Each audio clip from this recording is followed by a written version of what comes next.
Thank you so much, Mr. Chair. It goes without saying that tribal consultation should be first and foremost in any discussion about land management, and I think we've heard shades of that position from all of my colleagues here today. In Washington's 6th district, there are 12 federally recognized tribes that have called this land home since long before it was the United States.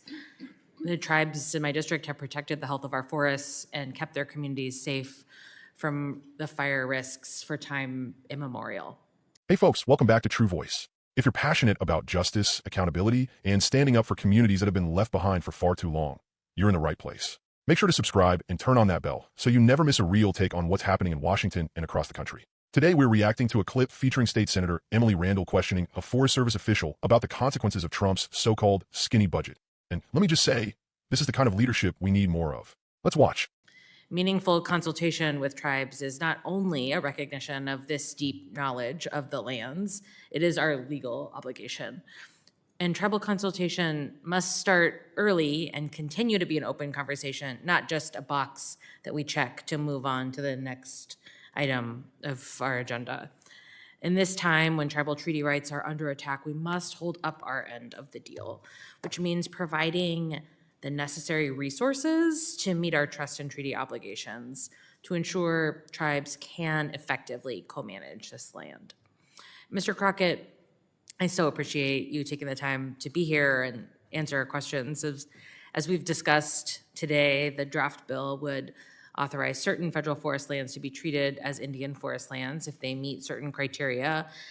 And my first question is, how would the Forest Service determine whether federal forest lands are historically, culturally, or economically important to a tribe seeking an agreement with the agency under Section 2?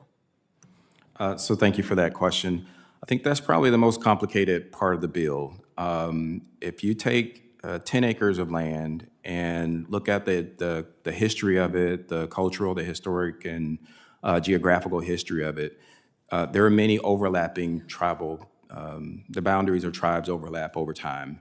And so Section 2 of the bill puts the Forest Service in the place of having to be the arbiter of that important geographical and complex history.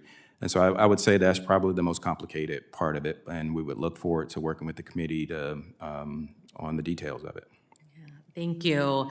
And I suppose sort of a follow-up, which you dipped your toe into in that answer, when there are multiple tribes that have claims to the same geographic area, do you have any, I don't know, perspective on steps that we should be taking to proceed as, we are acting as the arbiters of that situation? I know it's a difficult position that I think many members of Congress worry about getting involved in too. So would love any thoughts that you have at this point, but also to continue this conversation about how we do that work.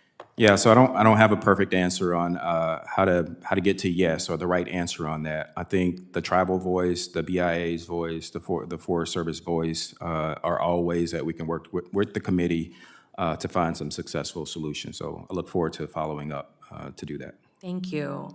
And in your experience, have there been any impacts of recent staff shortages or grant cancellations on tribal stewardship of federal lands?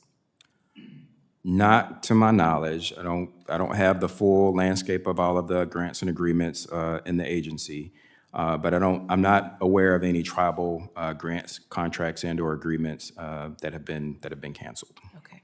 Well, certainly want to continue to keep an eye on that as we move through reconciliation and the impacts of the skinny budget that this president has proposed. I think, one of the things that has that we've seen in other agencies is, well, maybe there aren't cuts to a particular program, the elimination of some administrative staff have an impact on the ability for an agency to carry out their work as a sort of customer service, for the folks who are receiving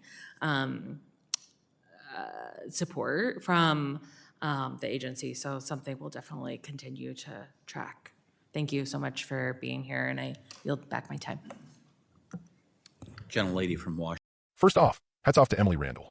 The way she centers tribal consultation, not as a formality, but as a legal and moral duty. That's what responsible governance looks like. For too long, this country has treated tribal nations like afterthoughts. These communities have been stewarding the land since before there was a U.S., and now we're finally talking about co-management like it's a new idea. It's not new. It's just long overdue. 12 tribes in just one district.